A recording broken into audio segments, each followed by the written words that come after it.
100 நாள் ஓடுன்னு முதல்ல சொன்னேன்.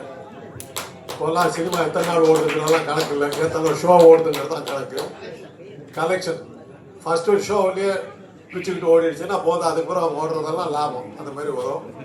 அறியாத பசங்கள்னு வச்சுருக்காரு. இதில் இன்னொரு இது என்னன்னாக்கா, அந்த காலத்து சினிமா வழக்கம் என்னன்னா 8 எழுத்துல தலைப்பு இருக்கக்கூடாது. இதில் 8 எழுத்துல வச்சுருக்காரு. அது என்ன அர்த்தம்னா, தன்னை நம்பும் தைரியம் இருந்தால் நாடு என்ன பொழுது என்னன்னு கண்ணதாசன் எழுதினார். அந்த தைரியம் அவருக்கு இருக்குது. 8 எழுத்துல பேரே வைக்கக்கூடாது. அது அந்த காலத்தில் கல்யாண பரிசுன்னு ஒரு படம் வந்தது. கல்யாண பரிசு இப்போ போடணும், 8 எழுத்து வருது. இந்த இப்போ எடுத்தாங்க. அந்த அளவுக்கு மூட நம்பிக்கை இருக்கிற ஒரு சினிமா உலகத்தில் அதையெல்லாம் புரியடிச்சுக்கிட்டு அறியாத பசங்க 8 எழுத்துல தலைப்பை வச்சிருக்காருக்கும் போது அவருடைய தன்னம்பிக்கையும் தைரியமும் நமக்கு தெரியுது. அது படத்தில் பிரதிபலிக்கணும்னு எதிர்பார்க்குறோம். நல்ல கதாநாயகர்கள் எல்லாமே நல்லா இருக்காங்க. நம்ம அதாவது அன்றாடம் பார்க்குற கதாநாயகர்கள் 2 பேருமே நம்ம ரோட்டில் பார்க்குற மாதிரி ஆட்கள் மாதிரி இருக்காங்க. ஒன்றும் ஒரு அதிசய பிரிவுகளாக இல்லை. அப்படியே பஸ் ஸ்டாண்டில் பார்த்தோம்னா நம்ம ஹீரோ மாதிரி இருக்காரு, அவர் தான் ஹீரோ அப்படின்னா என்ன அர்த்தம்? மக்களோட ஒட்டிய ஆட்களே வந்து நடிகர்களாக தேர்ந்தெடுத்திருக்காங்க.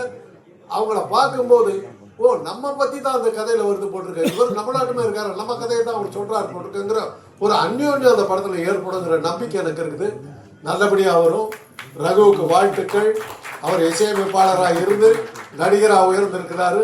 இதில் நடிக்கிற அத்தனை பேர்களுக்கும், டெக்னீஷியன்களுக்கும், கதாசிரியர்களுக்கும் இன்னும் டிஸ்ட்ரிபியூஷன்லாம் இருக்குதா?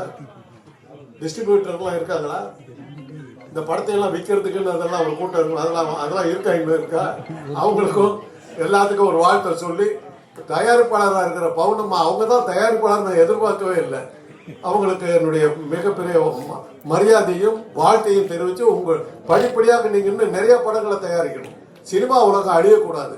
ஏன்னா ஒரு சின்ன ஒரு இது மாத்திரம், சினிமா இருக்கிறதுனால தான் கலைகள் இருக்கு, நாட்டியம் இருக்குது, இசை இருக்குது, புகைப்படம் இருக்குது, எவ்வளவோ விஷயங்கள் சினிமாவை நம்பி நம்ம இருக்கிறோம். ஸ்டண்ட் மாஸ்டர்கள் இருக்காங்க. இவ்வளவு பேர்த்துக்கு வாழ்க்கையை கொடுக்கிற ஒரு அற்புதமான இந்த துறை அழிய விடாமல் பாதுகாக்கின்ற பணியில ரகு போன்றவர்களாக ஈடுபட்டிருப்பதில் பெருமகிழ்ச்சி அடைகிறது. ஒரு அந்த காலத்திலிருந்து தொடர்ந்து சினிமா பார்த்து சினிமாவிலேயே வாழ்ந்துக்கிட்டு அப்புறம் டாக்டர் வேற ஆகிட்டேன் நான். அது வேற, அதெல்லாம் வேற விஷயம். அப்படி இருந்து நானும் சில படங்கள்ல எல்லாம் வந்திருக்கிறேன்.